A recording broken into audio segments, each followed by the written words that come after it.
Assalamualaikum warahmatullahi wabarakatuh. Perkenalkan saya Irlina Nuramdani dari kelas TKP 22A dengan NIM 202200604041. Dan di sini saya akan mempresentasikan tugas teori komunikasi visual sesi 12 dan langsung saja di sini saya akan memaparkan tugas yang telah saya kerjakan. Mengenai penjelasan yang akan saya paparkan pada presentasi kali ini, di sini akan membahas 3 poin dari pertanyaan yang telah diberikan. Yang pertama adalah, apakah Anda setuju jika perempuan menjadi pemimpin dan kemukakan argumen Anda? Kemudian untuk nomor 2, bagaimana upaya peningkatan keterwakilan perempuan di wilayah pimpinan publik dan uraikan? Dan yang terakhir adalah, bagaimana menurut ajaran Islam tentang konsep gender? Dan di sini saya akan menjelaskan untuk pertanyaan nomor 1 terlebih dahulu.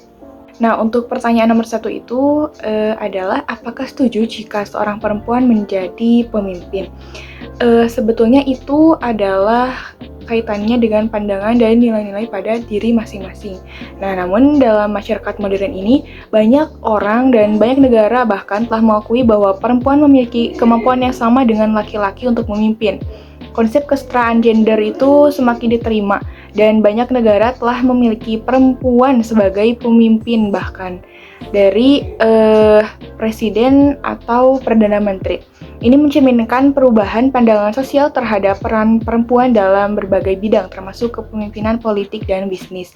Dan juga banyak studi dan penelitian menunjukkan bahwa keberagaman gender dalam kepemimpinan itu membawa dampak manfaat yang baik seperti inovasi yang lebih besar, pengambilan keputusan yang lebih baik, dan kinerja organisasi yang lebih baik secara keseluruhan. Dan oleh karena itu, banyak orang yang setuju bahwa perempuan memiliki peran yang penting dalam kepemimpinan, dan kesetaraan gender adalah prinsip yang harus didukung. Nah, tetapi perlu diingat bahwa pandangan ini dapat bervariasi di berbagai budaya dan masyarakat tentunya. Dan beberapa orang mungkin masih mempertahankan pandangan tradisional tentang peran gender, yang mana menganggap bahwa laki-laki itu harus menjadi nomor 1 atau menjadi lebih unggul daripada perempuan dalam semua aspek kehidupan. Nah, kemudian untuk pertanyaan nomor 2 itu adalah, bagaimana upaya peningkatan keterwakilan perempuan di wilayah pimpinan publik dan uraikan? Jadi peningkatan keterwakilan perempuan di wilayah pimpinan publik itu tentunya memerlukan serangkaian upaya dari berbagai pihak, termasuk pemerintah, lembaga swasta, organisasi non-pemerintah, dan masyarakat umum. Dan berikut adalah beberapa strategi yang dapat diterapkan, di antaranya. Yang pertama, kebijakan kesetaraan gender. Jadi maksudnya itu biar mendorong penerapan kebijakan kesetaraan gender yang mengharuskan adanya keterwakilan perempuan dalam posisi kepemimpinan di sektor publik. Kemudian bisa juga membuat target dan indikator kinerja untuk memantau kemajuan pencapaian kesetaraan gender. Dan kemudian yang kedua ada pelatihan dan pendidikan. Tentunya akan memberikan pelatihan kepemimpinan kepada seorang perempuan untuk meningkatkan keterampilan dan kepercayaan diri mereka. Kemudian bisa juga meningkatkan akses perempuan ke pendidikan tinggi dan pelatihan yang relevan untuk posisi kepemimpinan. Kemudian yang ketiga itu adanya pemberdayaan perempuan, atau dengan kata lain mendorong program pemberdayaan perempuan yang memberikan dukungan finansial, akses ke sumber daya dan jaringan profesional, dan juga mengadakan forum dan lokakarya yang bertujuan untuk meningkatkan keterlibatan perempuan dalam proses pengambilan keputusan.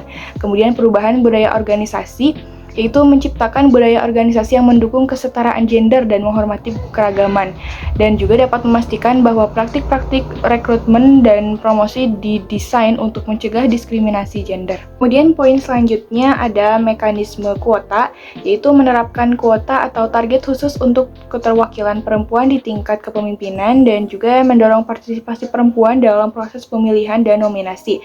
Kemudian ada juga peran media, yang mana melibatkan media dalam mempromosikan citra positif perempuan di dalam kepemimpinan tersebut, dan juga dapat menyoroti dan mengakui peran perempuan dalam kepemimpinan melalui berbagai platform media.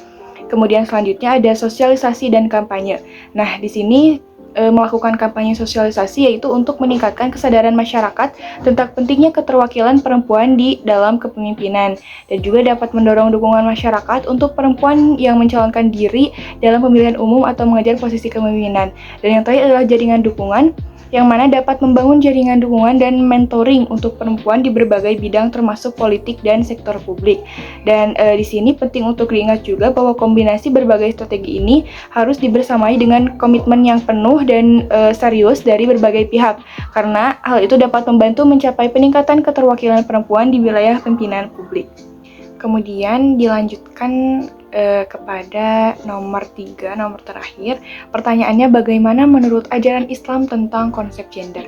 Di sini tentunya ajaran Islam itu memiliki pandangan yang khusus terkait dengan konsep gender ini.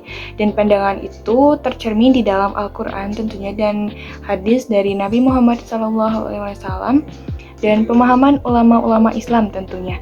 Dan ada beberapa konsep utama yang terkait dengan gender dalam Islam ini yang melibatkan peran dan tanggung jawab laki-laki dan perempuan, serta interaksi sosial di antara keduanya. Dan berikut terdapat beberapa poin yang terkait dengan konsep gender di dalam Islam. Nah, untuk poin yang pertama itu adanya kesetaraan harkat dan martabat. Di dalam ajaran Islam, laki-laki dan perempuan itu dianggap setara dalam harkat dan martabat mereka di hadapan Allah. Baik laki-laki maupun perempuan sama-sama memiliki hak dan tanggung jawab yang sama dalam mencapai keberkahan hidup dan akhirat. Kemudian, untuk poin yang kedua adanya perbedaan fungsi dan peran. Meskipun setara dalam martabat, Islam mengakui adanya perbedaan biologis dan psikologis antara laki-laki dan perempuan. Maka oleh karena itu, Islam menekankan peran dan tanggung jawab khusus bagi masing-masing gender sesuai dengan fitrah atau kemampuan yang ditanamkan oleh Allah Subhanahu wa Ta'ala. Kemudian yang ketiga adanya peran keluarga. Keluarga dianggap sebagai pilar masyarakat di dalam Islam. Laki-laki diamanahi sebagai pemimpin keluarga yang dinamakan qawam, dengan tanggung jawab memberikan nafkah, perlindungan, dan juga bimbingan. Kemudian perempuan itu sebagai ibu dan istri yang mana harus dihormati dan diberikan hak-hak khusus dalam perannya sebagai pengelola rumah tangga dan pendidikan anak. Dan kemudian ada poin yang keempat, di sini adanya keadilan dan keseimbangan. Islam sangat menekankan pentingnya keadilan dan keseimbangan dalam hubungan antara laki-laki dan perempuan. Hukum-hukum Islam dirancang untuk menjaga hak-hak dan kepentingan kedua gender.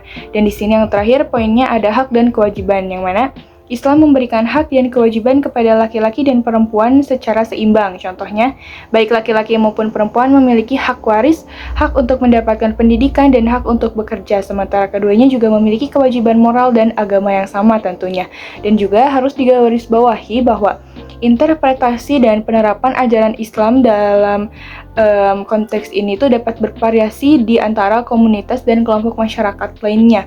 Banyak ulama dan pemikir Islam juga menekankan bahwa pemahaman terhadap konsep gender di dalam Islam harus dilakukan dengan konteks historis dan budaya tertentu, serta memperhitungkan perkembangan zaman. Tetapi dari ajaran Islam itu sendiri bahwa memang laki-laki itu sebagai pemimpin, laki-laki di dalam keluarga harus menjadi pemimpin gitu. Tetapi pandangan Islam tentang wanita itu memiliki pandangan yang khusus seperti yang sudah dijelaskan dari poin-poin yang telah saya paparkan tadi. Mungkin cukup sekian yang dapat saya sampaikan. Kurang lebihnya mohon maaf dan terima kasih atas perhatiannya. Wassalamualaikum warahmatullahi wabarakatuh.